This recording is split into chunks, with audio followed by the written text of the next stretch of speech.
हे गांडूळ नसून हा आहे जगातला सगळ्यात लहान साप। याला म्हणतात ब्राह्मणी ब्लाइंड स्नेक, मराठीत याला वाळा असं नाव आहे। माझ्या हातात असलेलं हे सापाचं पिल्लू नसून हा पूर्ण वाढ झालेला ॲडल्ट साप आहे। हा अख्खं आयुष्य जमिनीखाली घालवतो। मुंग्यांची आणि उधळीची अंडी आणि लार्वे हे या सापाचं मुख्य अन्न आहे।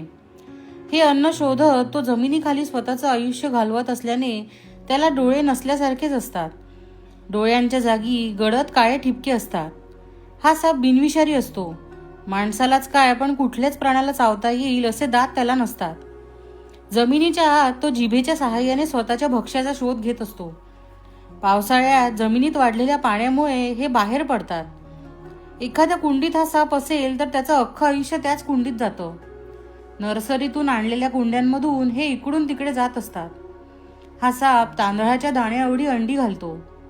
अतिशय निरुप